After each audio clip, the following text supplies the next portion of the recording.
25 Golden Age black actors who have been forgotten. These legends didn't just entertain America. They survived an industry that often refused to see their full humanity. From Sidney Poitier breaking impossible barriers, to Dorothy Dandridge carrying the weight of Hollywood beauty standards, to pioneers like Paul Robeson and Hattie McDaniel sacrificing comfort for dignity, their stories are bigger than movies. They changed history while fighting racism, rejection, and silence behind the scenes. But here's the question many people still debate today. Did Hollywood truly honor these black legends, or simply profit from their talent while limiting their greatness? Some believe progress has been made. Others say the system still hasn't changed enough. What do you think? Which black Hollywood pioneer deserved far more recognition than they received? Share your thoughts in the comments, and don't forget to like, subscribe, and join us on Memory Lane Black People for more untold stories from Black Hollywood history. Paul Robeson. Before Hollywood ever learned his name, Paul Robeson had already lived more lives than most men could dream of. He was a scholar, an athlete, a lawyer, a singer with a thunderous bass voice, and eventually one of the most respected black performers on earth. Born in 1898 to a formerly enslaved father, Robeson rose during a period when America still refused to see black men as intellectuals or leading figures. Yet he shattered expectation after expectation. At Rutgers University, he became only the third black student in the school's history and earned 15 varsity letters in sports while graduating as valedictorian. But even with those achievements, racism followed him everywhere. Teammates attacked him on the football field simply because of the color of his skin. When Hollywood came calling in the 1930s, Robeson brought something audiences had rarely witnessed from a black actor: dignity, intelligence, and overwhelming presence. His performance in The Emperor Jones shocked critics who were unaccustomed to seeing a black man command the screen with such authority. Then came Showboat, and his unforgettable rendition of Old Man River, a song he transformed from passive sorrow into a powerful cry for justice. Unlike many actors of his era, Robeson refused roles he believed degraded black people. That decision cost him dearly. Studios viewed him as difficult because he would not bow his head for fame. But Robeson's greatest battle happened beyond the cameras. He spoke openly against racism, colonialism, and inequality across the world. During the Cold War, the U.S. government targeted him for his political activism. His passport was revoked for nearly 8 years, effectively destroying his international career at its peak. Concert halls abandoned him.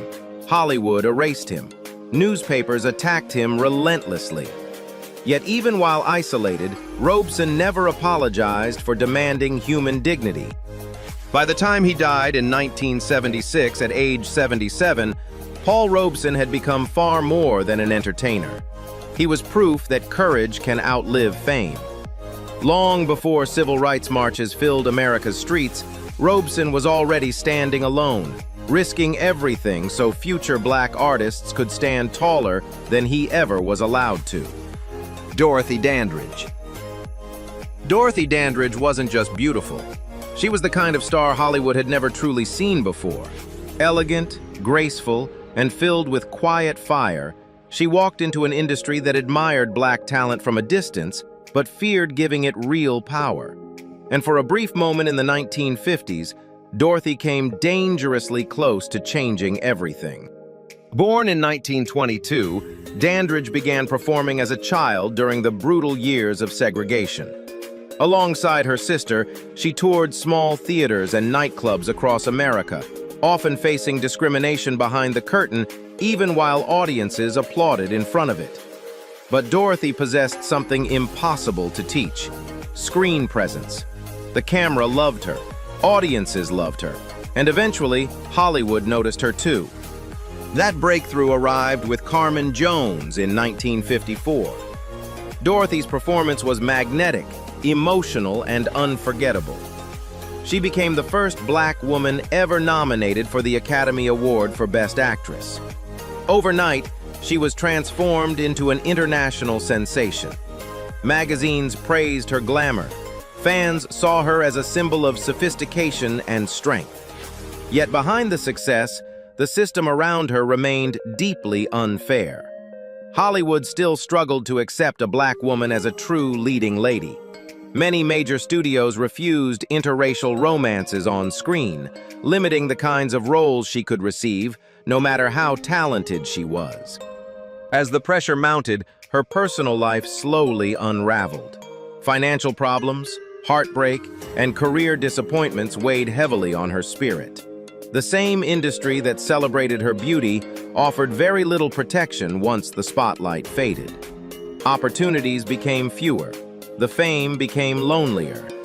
In 1965, Dorothy Dandridge died at only 42 years old, leaving behind one of Hollywood's most heartbreaking stories. But time has restored what the industry once denied her. Today, she is remembered not as a forgotten actress, but as a pioneer who opened doors for generations of black women in cinema. Without Dorothy Dandridge, many of Hollywood's biggest stars today might never have had the chance to dream as boldly as they do now. Sidney Poitier.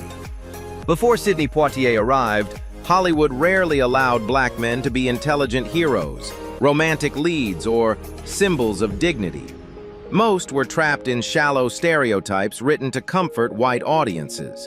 But Poitier changed that image forever.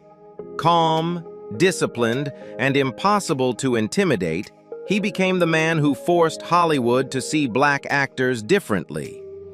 Born in 1927 to Bahamian parents, Poitier spent much of his childhood growing up on Cat Island in the Bahamas before moving to the United States as a teenager. Life was difficult from the beginning. He struggled with poverty, literacy, and rejection. In fact, during one of his first acting auditions, he was mocked for his accent and told to quit acting entirely. But Sidney refused to surrender. He spent months improving his reading and speech, practicing tirelessly until he developed the commanding voice audiences would later admire around the world. His breakthrough came with films like Blackboard Jungle and The Defiant Ones, where his performances carried emotional depth rarely given to black actors at the time. By the 1960s, Poitier had become one of Hollywood's most respected stars. In 1964, he made history by becoming the first black man to win the Academy Award for Best Actor for Lilies of the Field.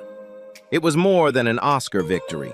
For millions of black Americans living during segregation, it felt like a cultural earthquake. Yet the success came with enormous pressure. Poitier carefully chose roles that showed black men with intelligence, self-respect, and moral strength, because he understood how powerful representation could be. Some critics later argued his characters appeared too perfect, but Poitier knew Hollywood was still searching for excuses to shut black actors out completely. Away from the cameras, he remained deeply connected to the civil rights movement and used his influence to support equality. Over time, he became a director, diplomat, and global icon. When Sidney Poitier passed away in 2022 at age 94, he left behind more than legendary performances. He left behind a permanent transformation of Hollywood itself. Hattie McDaniel. Hattie McDaniel made history in Hollywood. But the painful truth is that Hollywood never fully treated her like history. She became the first black performer ever to win an Academy Award.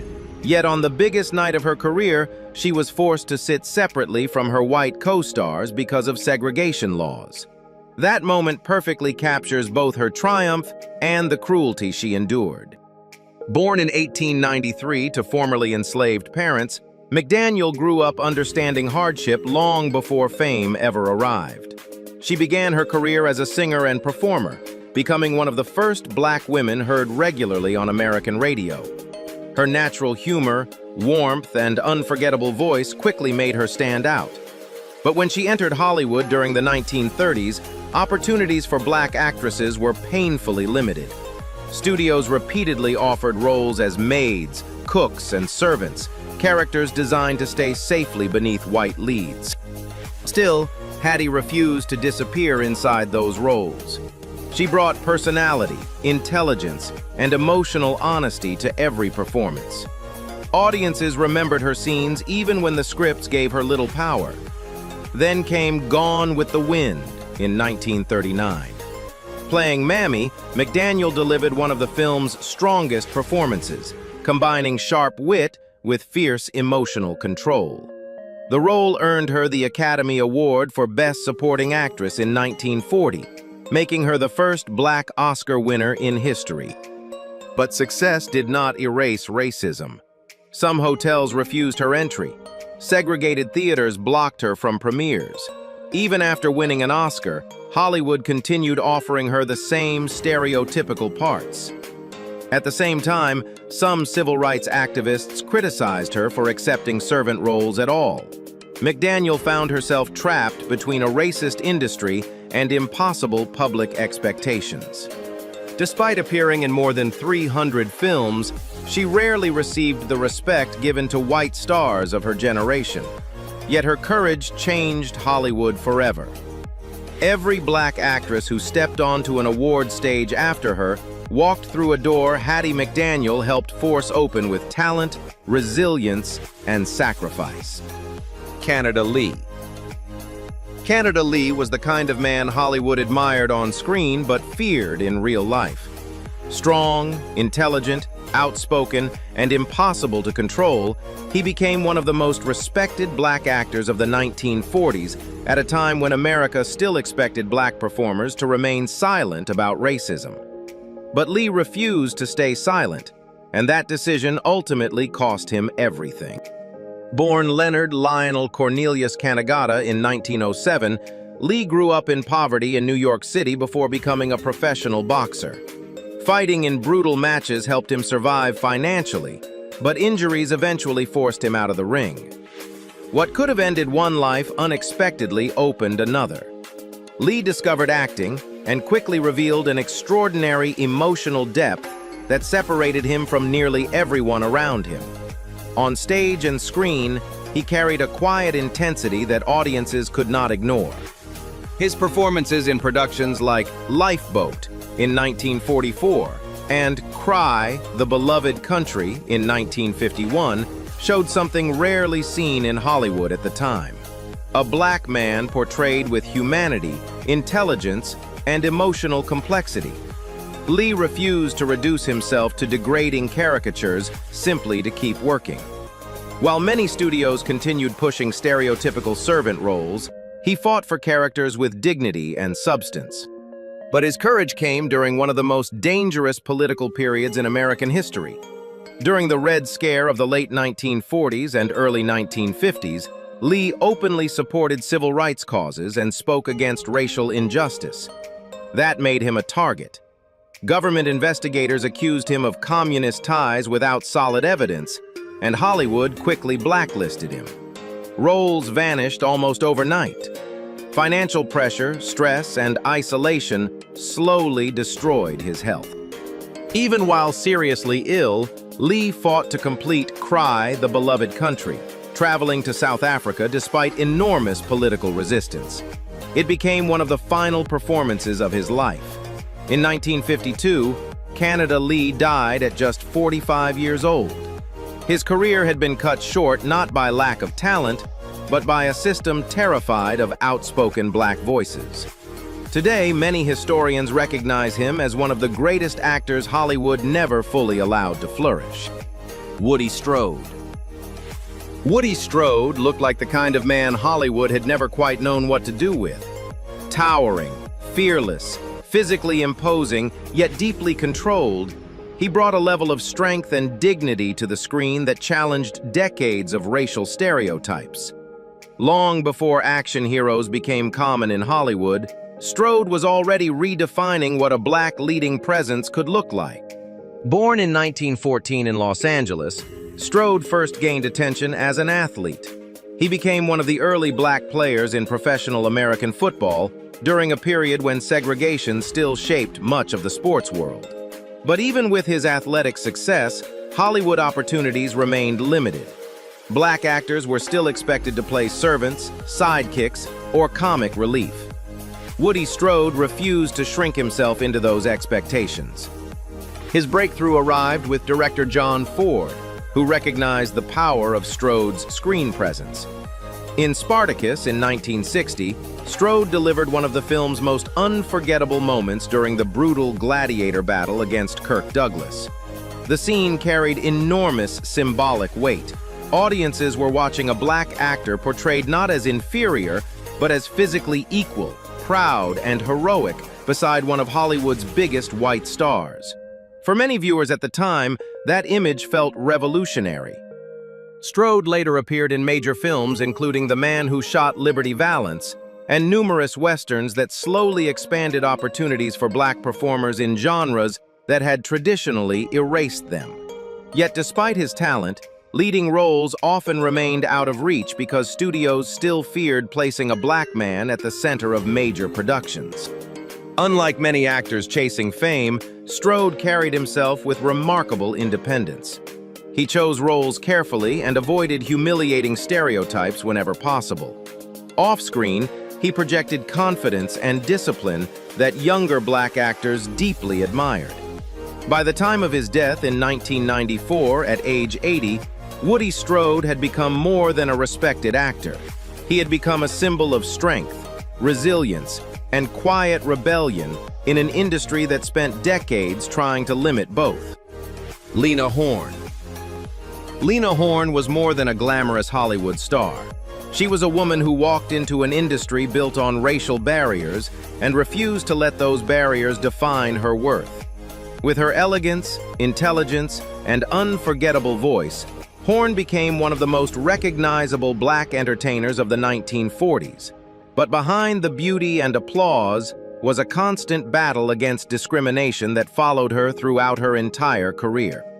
Born in Brooklyn in 1917, Lena entered show business as a teenager during the Harlem Renaissance, performing at the legendary Cotton Club. Even there, racism shaped the rules. Black performers entertained wealthy white audiences while being denied equal treatment themselves. But Lena quickly stood out. She possessed sophistication and star quality that Hollywood found difficult to ignore. MGM signed her during the 1940s, hoping to market her as a glamorous musical sensation. Yet the studio system still refused to fully embrace black actresses in major romantic or dramatic roles. Instead, Lena was often placed in isolated musical numbers that could easily be cut from films when movies played in segregated Southern theaters. Imagine becoming one of the studio's brightest stars while knowing entire audiences in parts of America might never even see your scenes. Still, Horne refused to accept humiliation quietly. She challenged unfair treatment directly and openly criticized Hollywood's racism at a time when doing so could destroy a career overnight. Off-screen, Lena became deeply involved in the civil rights movement. She performed for black troops during World War II and refused to sing before segregated military audiences. Years later, she marched alongside Dr. Martin Luther King Jr. and used her fame to support equality and social justice. Unlike many stars pressured to remain politically silent, Horne spoke with courage and conviction. As decades passed, she reinvented herself through television, concerts, and Broadway, proving her talent extended far beyond the limitations Hollywood once imposed on her. By the time Lena Horne passed away in 2010, at age 92, she had become a symbol of resilience, grace, and resistance. She wasn't simply a singer or actress. She was a pioneer who forced America to confront the contradiction of admiring black talent while denying black humanity. James Baskett. James Baskett achieved something no black actor before him had ever accomplished. He became the first black man in history to receive an honorary Academy Award.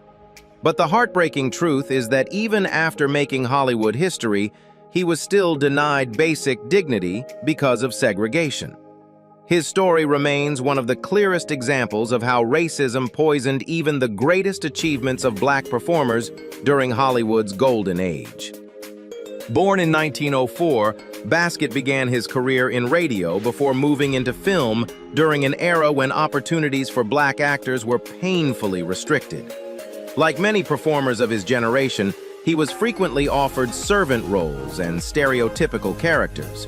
Yet Baskett possessed remarkable warmth, timing, and emotional sincerity that made audiences remember him even in limited screen time. Everything changed with Disney's Song of the South in 1946.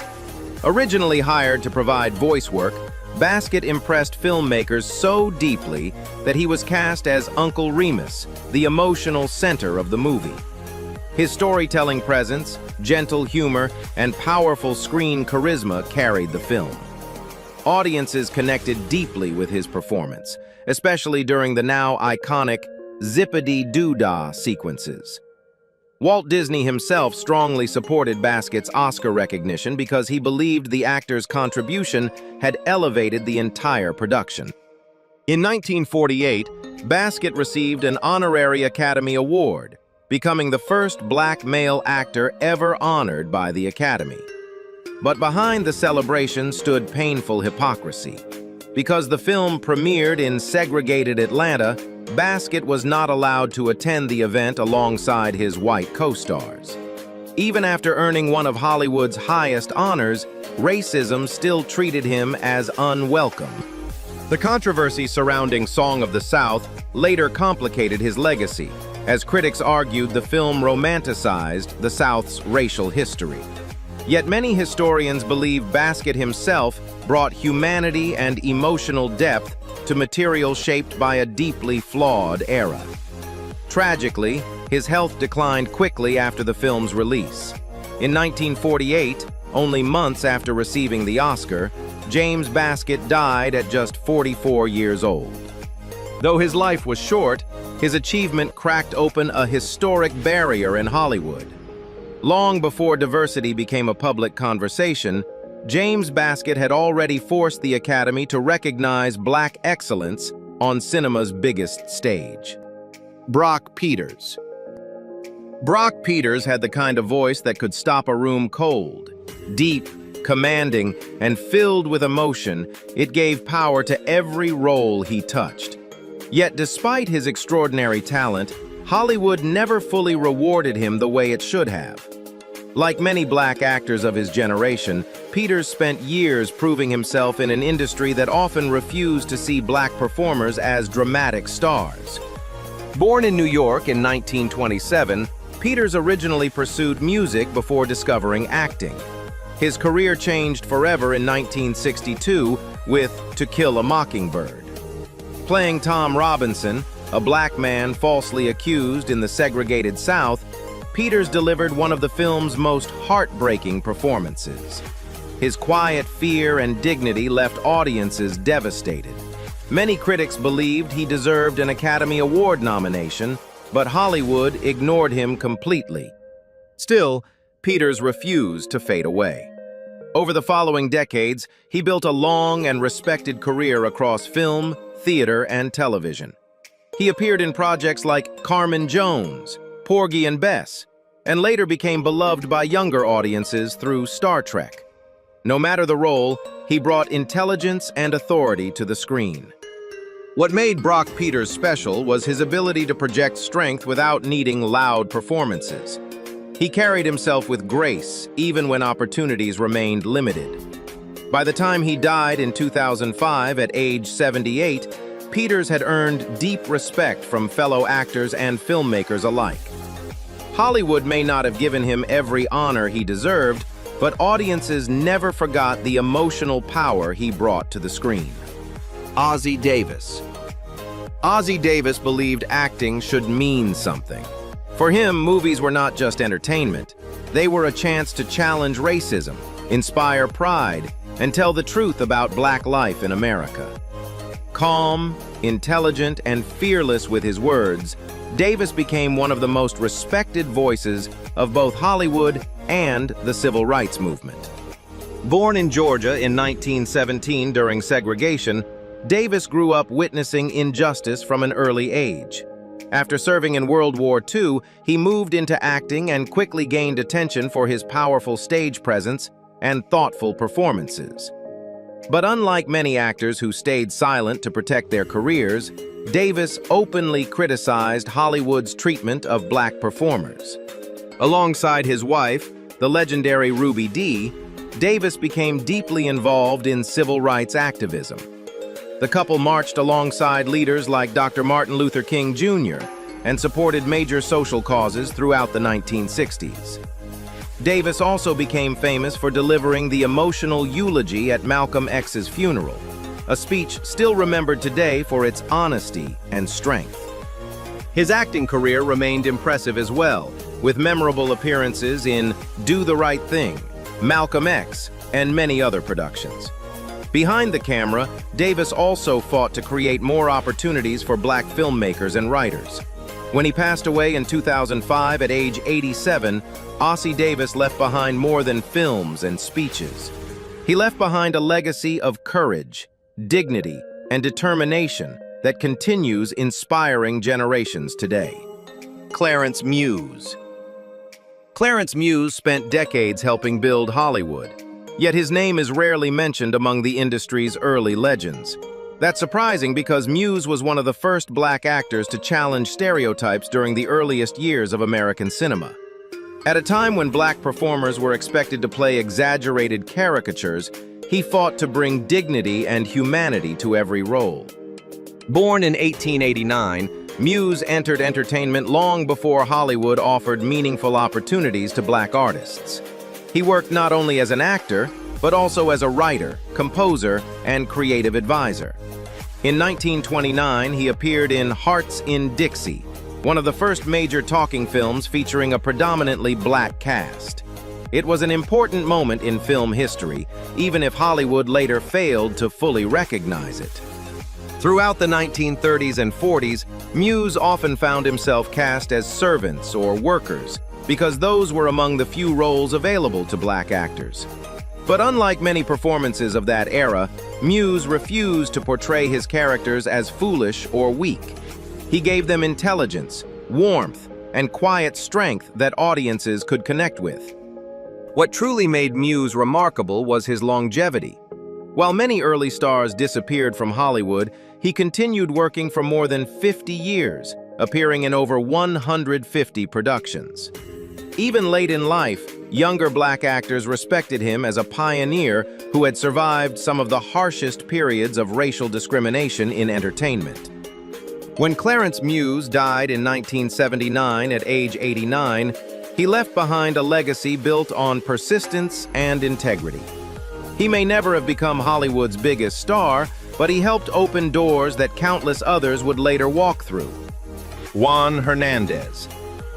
Juan Hernandez was one of the earliest black actors to challenge Hollywood's narrow vision of what a black man could be on screen.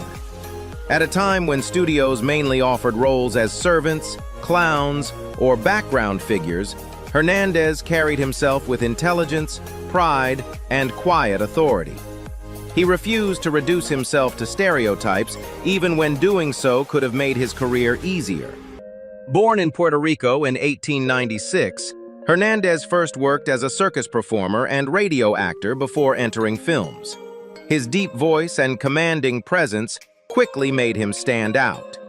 But Hollywood during the 1940s was still deeply segregated, and meaningful opportunities for black actors remained extremely rare. Hernandez understood that simply appearing on screen was not enough. He wanted black characters to be portrayed with dignity and emotional depth. That opportunity finally arrived with Intruder in the Dust in 1949, directed by Clarence Brown and based on William Faulkner's novel. Hernandez delivered a powerful performance that shocked many critics at the time because audiences were not used to seeing a black actor portrayed with such intelligence and humanity in a serious dramatic role. Reviewers praised his emotional control and screen presence, with some critics calling it one of the strongest performances of the year. Yet despite the acclaim, Hollywood failed to turn him into a major star. Studios still feared giving black actors too much prominence in mainstream films. Instead of waiting for acceptance, Hernandez expanded his career internationally, working in Europe and Latin America, where he often found more respectful opportunities. Though he never reached the fame of later stars like Sidney Poitier, many historians now recognize Juan Hernandez as an important pioneer who helped reshape black representation in cinema. He proved that black actors could command dramatic leading roles with strength and dignity long before Hollywood was truly ready to embrace that reality. Bill Robinson. Bill Bojangles Robinson was more than an entertainer. He was one of the greatest performers America had ever seen. Long before modern dance stars filled television screens and sold out arenas, Robinson was astonishing audiences with speed, rhythm, and elegance that seemed almost impossible to human eyes. But behind the applause stood a man battling racism throughout nearly every stage of his career. Born in 1878, Robinson grew up during a painful era for Black Americans, yet he transformed himself into a national sensation through sheer talent and determination. His tap dancing style was revolutionary. Instead of using flat-footed movements common at the time, Robinson danced lightly on the balls of his feet, creating a smoother and faster rhythm that changed tap dancing forever. By the 1930s, he became one of Hollywood's biggest black stars, especially through his famous partnership with child actress Shirley Temple in films like The Little Colonel. Their staircase dance scene became one of the most iconic moments in classic cinema history. At a time when segregation dominated America, seeing a black man dancing alongside a white child on screen was groundbreaking. Still, Hollywood often limited Robinson to servant or sidekick roles, despite his enormous popularity. Off-screen, he pushed back against discrimination whenever possible. He reportedly refused to perform for segregated audiences and used much of his wealth helping struggling black performers and charities. Sadly, his generosity left him with little money later in life. When Bill Robinson died in 1949 at age 71, thousands of people filled the streets of Harlem to honor him. Though Hollywood frequently underestimated him, Robinson's influence never disappeared. Generations of dancers who followed, from Sammy Davis Jr. to Michael Jackson, carried pieces of his style, rhythm, and spirit onto stages around the world. James Edwards. James Edwards should have become one of Hollywood's first great black leading men. He had the screen presence, emotional intensity, and natural charisma to carry major films during the late 1940s and 1950s. But in an era when Hollywood still feared strong black male stars, Edwards often found his talent admired but never fully rewarded. Born in Indiana in 1918, Edwards served in the United States Army during World War II before pursuing acting. That real-life experience gave his performances a sense of authenticity audiences immediately noticed.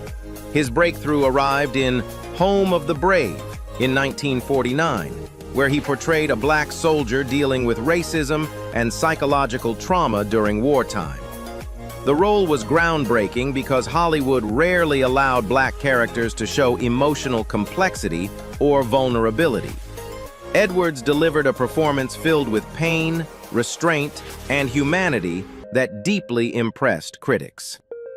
For a moment, it seemed as though Hollywood might finally embrace a black dramatic leading actor, but the industry quickly retreated. Studios continued offering Edwards supporting roles rather than building films around him. He appeared in movies like The Caine Mutiny and later Patton, yet many opportunities that could have elevated him further never arrived. Unlike some actors forced into exaggerated stereotypes, Edwards brought dignity and seriousness to nearly every role he played. Even when given limited screen time, his presence stood out. Fellow actors respected him greatly, and younger black performers saw him as proof that more authentic portrayals were possible. Sadly, years of career frustration and personal struggles affected his health. In 1970, James Edwards died from a heart attack at only 53 years old. Though Hollywood never turned him into the superstar he could have been, Modern film historians increasingly recognize him as a major pioneer whose performances helped challenge the racist limitations of his era. Freddie Washington. Freddie Washington possessed the kind of beauty and talent that could have made her one of Hollywood's biggest stars. But during the 1930s, her greatest obstacle was not lack of ability. It was race. With her light skin and striking appearance, many studios believed Washington could secretly pass as white. Instead of hiding her identity to advance her career, she proudly embraced being a black woman, even when it cost her opportunities. Born in 1903 in Savannah, Georgia, Washington first gained attention as a dancer before moving into film and theater. She quickly became known for her elegance, intelligence, and confidence. Her most famous role came in Imitation of Life in 1934, where she played a mixed-race woman struggling with the painful pressure to deny her black heritage in order to survive socially. The role hit audiences hard because it reflected real racial tensions in America at the time. Ironically, the film mirrored Washington's own life. Because she could have passed as white, some people expected her to distance herself from black identity. But Washington refused. She openly identified as African American and became outspoken about racism inside Hollywood. That honesty made many studio executives uncomfortable. Instead of promoting her as a leading lady, Hollywood gradually pushed her aside. Outside acting, Washington became deeply involved in activism and fought for fair treatment of black performers in the entertainment industry. She helped create opportunities for younger black artists and worked to challenge racist stereotypes both on and off the screen. Although her film career never reached the heights her talent deserved, Freddie Washington became something far more important, a symbol of integrity. She refused to sacrifice her identity for fame, even during one of the most discriminatory periods in American entertainment history. Spencer Williams. Spencer Williams was far ahead of his time. While Hollywood largely ignored black filmmakers during the 1940s, Williams was already writing, directing, producing, and telling stories created specifically for black audiences. Long before modern conversations about representation in film, he understood the importance of black people controlling their own stories. Born in Louisiana in 1893, Williams began his career as a performer before moving behind the camera. During an era when major studios rarely trusted black artists with creative authority, he quietly built his own path in independent cinema. His most influential work came with The Blood of Jesus in 1941, a deeply spiritual film made on a very small budget that eventually became one of the most respected works in early black cinema history. The film connected strongly with black audiences across the American South because it reflected religious faith, struggle, and everyday life in ways Hollywood almost never portrayed authentically. Despite limited resources, Williams created emotionally powerful storytelling that later film historians would praise for its cultural importance. Ironically, many mainstream audiences knew him more for acting in Amos and Andy, a television series criticized for racial stereotypes. That contradiction followed much of his career. While Williams helped preserve black stories through filmmaking, Hollywood often pushed him into comedic roles that failed to reflect his true creative abilities. Even so, Williams continued working and creating despite the industry's limitations. Decades later, film scholars rediscovered his independent movies and recognized how groundbreaking they truly were. The Blood of Jesus was eventually selected for preservation by the Library of Congress because of its historical significance. When Spencer Williams died in 1969 at age 74, much of Hollywood had overlooked his achievements. But today, he is remembered as one of the earliest black filmmakers to prove that black stories deserve to be told with honesty, depth, and creative freedom. Dooley Wilson. Dooley Wilson became part of cinema history with only a few minutes on screen. Yet generations of movie lovers still remember his voice decades later. Best known as Sam in Casablanca in 1942, Wilson created one of the most unforgettable characters in classic Hollywood. But behind that legendary performance was a talented black entertainer who never received the level of recognition his contribution truly deserved. Born in Texas in 1886, Wilson originally built his reputation not as an actor but as a musician and entertainer. He toured extensively across America and Europe as a drummer and singer during a time when opportunities for black performers remained painfully limited. By the time he arrived in Hollywood, he already possessed years of stage experience and natural charisma that immediately captured attention. Everything changed with Casablanca. As Sam, the loyal piano player at Rick's Cafe, Wilson brought warmth, emotional depth, and quiet heartbreak to the film. His performance of As Time Goes By became one of the most iconic musical moments in movie history. Ironically, Wilson was not actually a pianist. He was a drummer, and another musician played the piano parts behind the scenes. Yet audiences never noticed because Wilson's presence felt completely genuine. Despite the enormous success of Casablanca, Hollywood still struggled to imagine larger opportunities for black actors. While many white stars from the film became legends with endless leading roles, Wilson continued receiving mostly supporting characters. Still, he carried himself with dignity and professionalism throughout his career. What makes Dooley Wilson's story so moving is how much impact he created with limited screen time.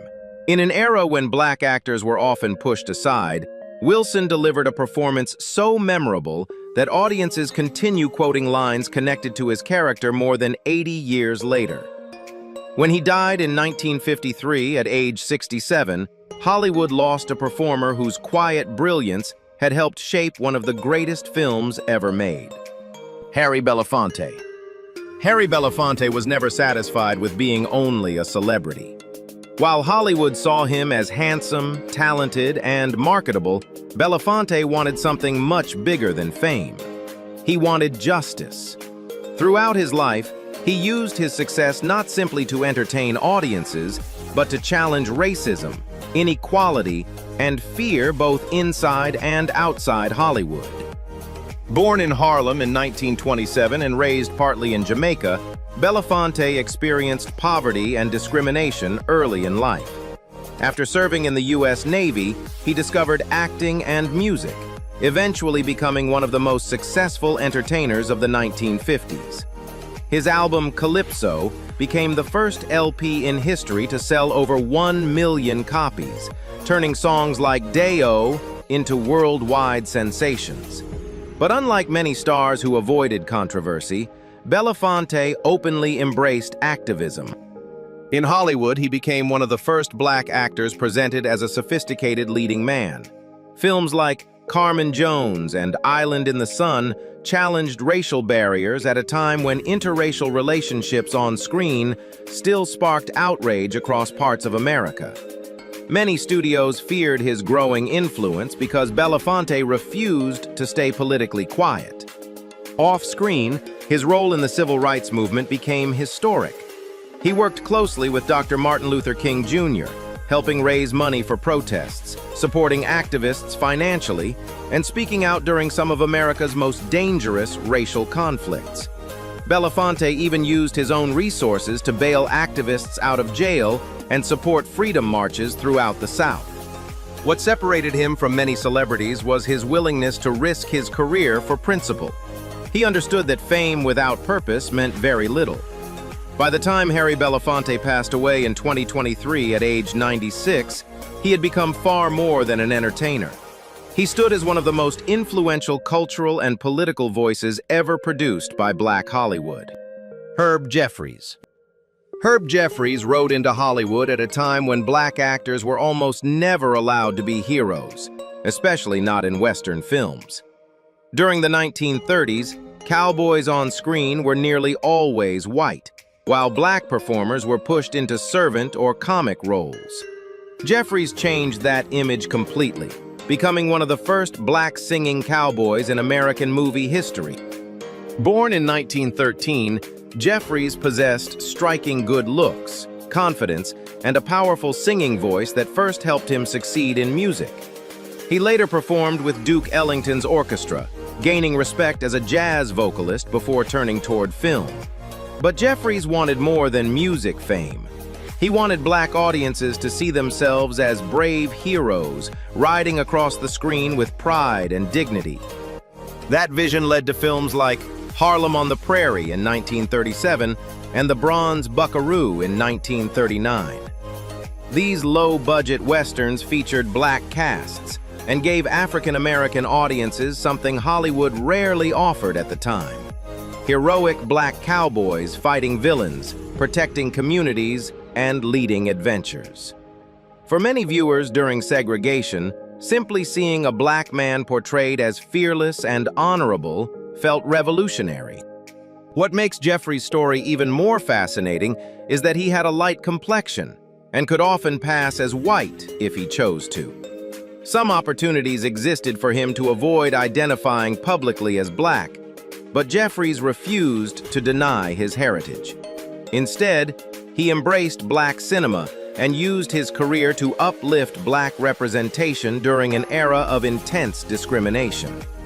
Although mainstream Hollywood never fully accepted him as a major Western star, Jeffries built a loyal following and continued performing for decades. By the time he died in 2014 at age 100, he had become a symbol of perseverance and originality. Long before diversity became a Hollywood conversation, Herb Jeffries was already proving black heroes belonged in every genre imaginable. Ethel Waters. Ethel Waters was one of the first black women to prove that extraordinary talent could break through even the harshest racial barriers in American entertainment. Long before Hollywood began offering meaningful opportunities to black actresses, Waters had already become a major star on stage, radio, music charts, and eventually film. Yet despite her success, she spent much of her life fighting an industry that admired black talent while refusing to treat black performers equally. Born in 1896 under extremely difficult circumstances, Waters endured poverty and instability throughout her childhood. But she discovered early that her voice could move people deeply. During the Harlem Renaissance, she rose to fame as a blues and jazz singer, becoming one of the highest-paid black entertainers in America. Her emotional delivery and powerful stage presence separated her from nearly everyone around her. Hollywood eventually noticed. In films during the 1930s and 40s, Waters brought realism and emotional depth to characters that could have easily become stereotypes in less capable hands. Her most celebrated role came in Pinky in 1949, where she earned an Academy Award nomination for Best Supporting Actress, becoming only the second black performer ever nominated for an Oscar. It was a groundbreaking achievement during a period when black actresses rarely received serious recognition from major studios. But success never protected Waters from racism. Segregated hotels, unequal pay, and limited roles followed her throughout much of her career. Even after earning critical praise, Hollywood continued offering fewer opportunities to black actresses than white stars with far less experience. Still, Waters refused to disappear. She reinvented herself repeatedly through music, television, theater, and inspirational performances later in life. Her resilience helped pave the way for future black actresses searching for serious dramatic roles. When Ethel Waters died in 1977 at age 80, she left behind more than awards and performances. She left behind a legacy of perseverance that helped reshape American entertainment itself. Ivan Dixon. Ivan Dixon was one of those rare Hollywood figures who refused to wait for permission. When the industry limited opportunities for black actors, Dixon decided to create opportunities himself. As both an actor and director, he became part of a generation determined to push black storytelling beyond the narrow stereotypes Hollywood had relied on for decades. Born in 1931 in Harlem, Dixon developed a passion for acting at an early age and eventually trained at the prestigious American Academy of Dramatic Arts. His breakthrough came with A Raisin in the Sun in 1961 alongside Sidney Poitier. The film became a landmark in black cinema because it portrayed a black family with realism, intelligence, and emotional complexity rarely seen in mainstream Hollywood at the time. Dixon's performance helped establish him as a serious, dramatic actor during a difficult period for black performers. Many audiences later recognized him from the television series Hogan's Heroes, where he played Kinchlow. But Dixon understood that acting alone would not create lasting change in Hollywood. He wanted black artists to control stories behind the camera as well. During the 1970s, Dixon became one of the first black directors to successfully work in mainstream television, directing episodes of major shows like The Waltons and The Rockford Files. His boldest project came with The Spook Who Sat by the Door in 1973, a controversial political film exploring racism, revolution, and black resistance in America. The movie frightened many distributors because of its unapologetic themes and quickly developed a reputation as one of the most daring black films of its era. Throughout his career, Dixon remained committed to showing black life with honesty and strength. When he died in 2008 at age 76, he left behind a legacy built on courage, creativity, and determination to expand what black storytelling could become in Hollywood. Rex Ingram. Rex Ingram possessed one of the most unforgettable screen presences in early Hollywood. Towering, powerful, and blessed with a booming voice, he could dominate a scene within seconds. Yet despite his enormous talent, Hollywood repeatedly trapped him inside stereotypical roles, often casting him as mysterious villains, servants, or exotic figures, rather than allowing him the full range his abilities deserved. Born in 1895 in Illinois, Ingram originally studied sculpture before turning to acting. His physical appearance immediately attracted attention in silent films and early sound pictures, where his commanding stature made him impossible to overlook. During the 1930s and 40s, he became known for memorable performances in films such as The Green Pastures, Cabin in the Sky, and especially The Thief of Baghdad in 1940, where he played the giant genie with incredible charisma and authority. Audiences admired his screen presence, but Hollywood remained deeply uncomfortable with portraying black actors as heroic leading men.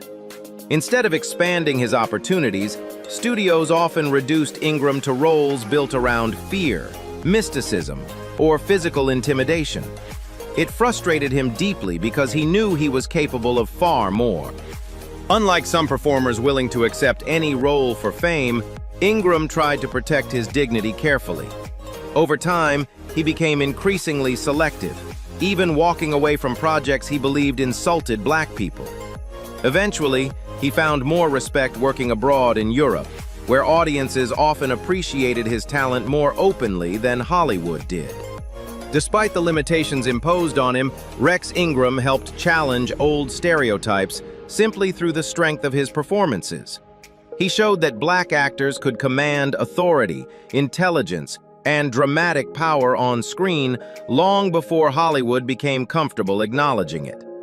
When he died in 1969 at age 73, he left behind a career that quietly helped reshape possibilities for future generations of black performers. Lee Whipper. Lee Whipper spent his career opening doors that Hollywood had spent decades trying to keep closed. Calm, intelligent, and deeply respected within the theater world, Whipper became one of the earliest black actors to demand dignity both on screen and behind the scenes. While many performers of his era were forced into humiliating stereotypes just to survive, Whipper constantly searched for roles that carried humanity and emotional truth. Born in 1876, he entered entertainment during a period when opportunities for black actors were almost non-existent. Yet through persistence and discipline, he slowly built a reputation as a serious stage performer. One of his greatest achievements came when he became the first black member of the Actors' Equity Association, a historic breakthrough for black performers fighting for fair treatment in American theater. Hollywood eventually recognized his talent, though not always fairly. Like many black actors during the 1930s and 40s, Whipper was frequently cast in servant roles or wise elder characters. But what separated him from others was the quiet dignity he brought to every performance. His role in The Oxbow Incident in 1943 remains one of his most powerful moments on screen. Even with limited screen time, Whipper delivered emotional weight that audiences remembered long after the film ended. Outside acting, he was also involved in activism and believed deeply in expanding opportunities for black artists. Younger performers looked at Whipper as proof that professionalism and integrity could survive even inside a deeply unequal industry. When Lee Whipper died in 1975 at age 82, he left behind more than performances. He left behind a foundation that helped future black actors fight for respect in Hollywood and on Broadway alike. Nina Mae McKinney. Nina Mae McKinney should have become one of Hollywood's biggest stars. She had beauty, confidence, charisma, and a magnetic screen presence that audiences instantly noticed. During the late 1920s and early 1930s, many believed she could become the first true black female movie superstar. But racism inside Hollywood destroyed opportunities that should have belonged to her. Born in South Carolina in 1912, McKinney rose to fame after starring in King Vidor's Hallelujah in 1929. Her performance shocked audiences because she radiated glamour and emotional intensity rarely given to black actresses at the time. Critics praised her heavily, and some even nicknamed her the Black Garbo, comparing her to legendary actress Greta Garbo. For a brief moment, Hollywood seemed ready to embrace her, but the excitement faded quickly once studios realized mainstream America still resisted the idea of a black woman becoming a romantic leading lady. Instead of building major films around her, Hollywood reduced her opportunities dramatically. Many roles offered to her were stereotypical, limited, or simply beneath her talent. Frustrated by the discrimination, McKinney eventually moved to Europe, where black performers often found greater respect than in the United States. There, she continued acting and performing on stage while building a loyal international following. Yet despite her talent, the career she deserved never fully materialized. What makes Nina Mae McKinney's story so heartbreaking is how clearly she represented lost potential. Hollywood saw greatness in her, but lacked the courage to fully support it. Today, historians recognize her as one of the earliest black actresses capable of carrying mainstream cinema, long before the industry was willing to allow it. Eddie Anderson. Eddie Anderson became one of the most recognizable black entertainers in America during the 1930s and 40s. Yet his success came during a time when Hollywood still viewed black actors through deeply racist stereotypes. Best known for playing Rochester on the Jack Benny program, Anderson used humor, timing, and sharp intelligence to create a character audiences never forgot. Born in 1905, Anderson began performing in vaudeville before moving into radio and film. His raspy voice and quick comedic delivery quickly separated him from other entertainers of the era. When he joined the Jack Benny program, he became one of the first black performers with a major recurring role on a nationally popular radio show. At a time when black actors were usually pushed into the background, Anderson regularly stole scenes from some of America's biggest stars. What made Rochester different was that he wasn't portrayed as completely submissive. He often answered Jack Benny with sarcasm, confidence, and wit that audiences loved. Even within the limitations of the era, Anderson managed to give the character personality and intelligence that challenged expectations. Off-screen, Anderson became one of the wealthiest black entertainers in Hollywood, earning enough money to purchase property and support black communities financially. His success was so unusual for the time that it reportedly attracted enormous public attention and scrutiny. Still, racism continued following him despite his fame. Many hotels and venues refused him entry, even while audiences across America recognized his voice instantly. Yet Anderson continued performing with professionalism and resilience throughout decades of discrimination. When Eddie Anderson died in 1977 at age 71, he left behind a complicated but important legacy. He proved that black entertainers could achieve national popularity even within a system designed to limit them. And his success helped create opportunities for future generations of black comedians and actors. These legends didn't just entertain America, they survived an industry that often refused to see their full humanity. From Sidney Poitier breaking impossible barriers, to Dorothy Dandridge carrying the weight of Hollywood beauty standards, to pioneers like Paul Robeson and Hattie McDaniel sacrificing comfort for dignity, their stories are bigger than movies.